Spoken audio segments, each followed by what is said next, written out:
निकलेगी नहीं अंदर गेट से अंदर हाँ निकली वो हम गेट को तोड़ तो नहीं सकते, लेकिन गेट को खोल लेंगे और जो भी मिट्टी है ना साफ कर लेंगे। खोलिए ना।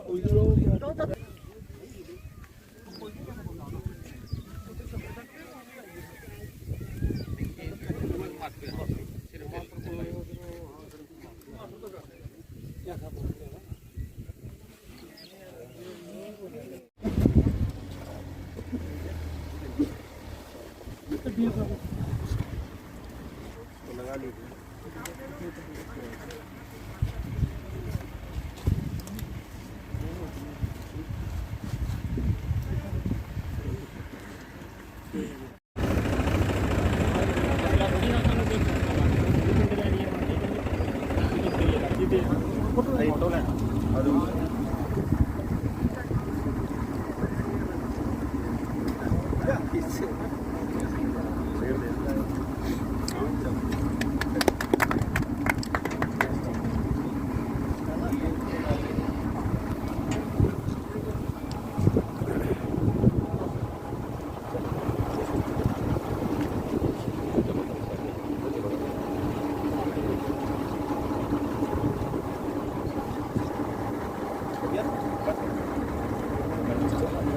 फोटो लेने का आदेश का इधर का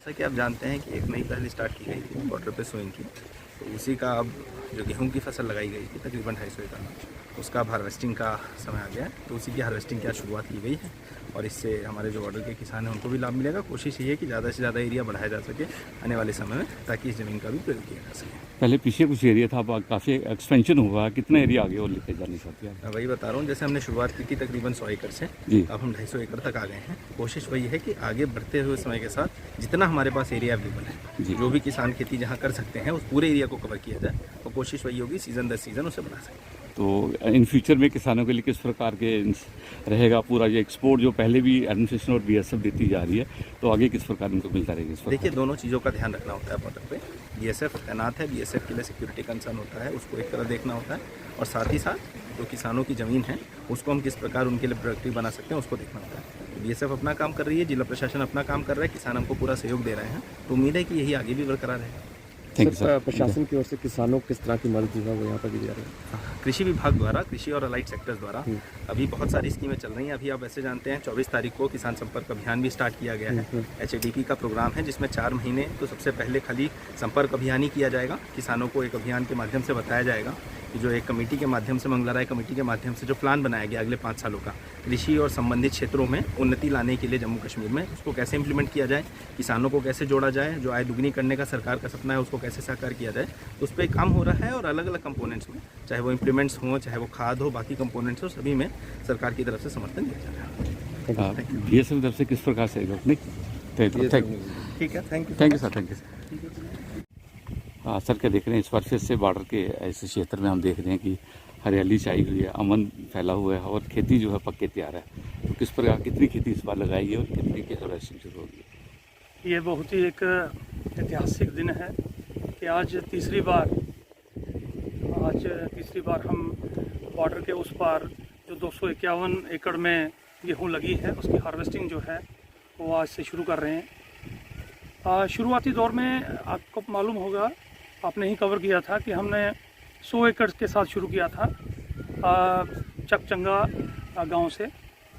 जैसे ही खेती बढ़ती गई उसके साथ लोगों का इंटरेस्ट जुड़ता गया, लोगों ने अपना साथ दिया, सहयोग दिया, और अपनी जो 22 साल पहले की भूमि को खेती नहीं कर पाए थे, और इस साल 100 एकड़ का इजाफा हुआ और 251 एकड़ में, ये जहां हम खड़े हैं इस गेट पे, ये करोल कृष्णा का गेट है, और करोल कृष्णा और करोल मात्रा गाँव से ये किसानों ने उत्साह दिखाया और 100 एकड़ से ऊपर इजाफा करके 251 एकड़ में इस बार खेती हुई है।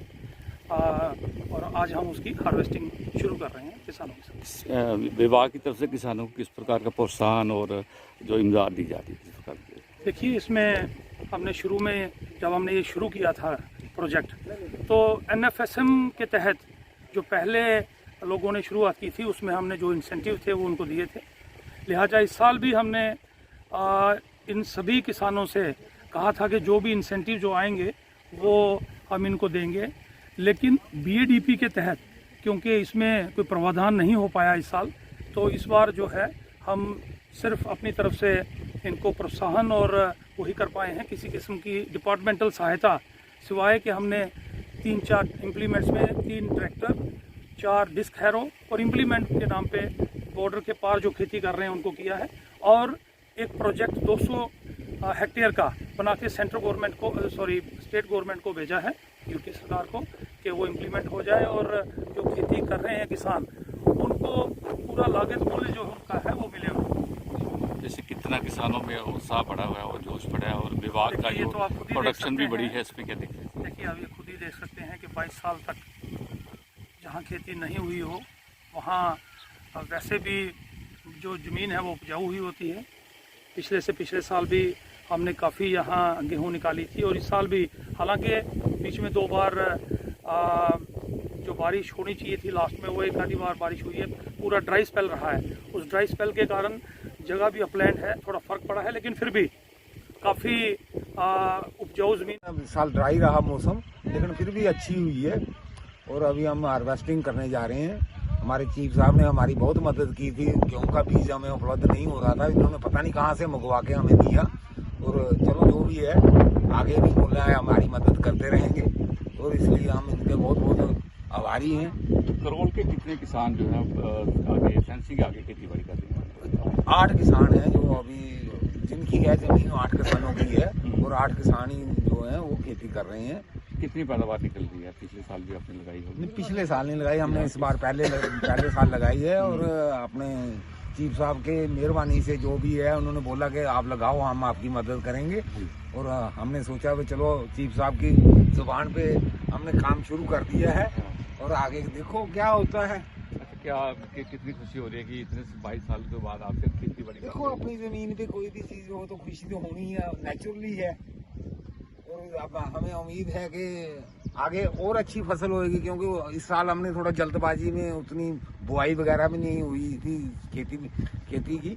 अभी आगे साल अभी हम चालू कर दी है, तो आगे के लिए शुरू करेंगे। अभी इसमें हम उड़द वगैरह बीजेंगे, दालें लगाएंगे। हाँ, दालें लगाएंगे, और चीफ साहब से हमने बोला है कि कोई हमारे दाल शालें का बीज वगैरह भी उपलब्ध करा दें, तो हम लगाएंगे, इसमें कोशिश करेंगे। एग्रीकल्चर डिपार्टमेंट सपोर्ट कर रहा है पूरा? बहुत सपोर्ट कर रहा है, जितनी सपोर्ट इन्होंने की है शायद कोई नहीं करता।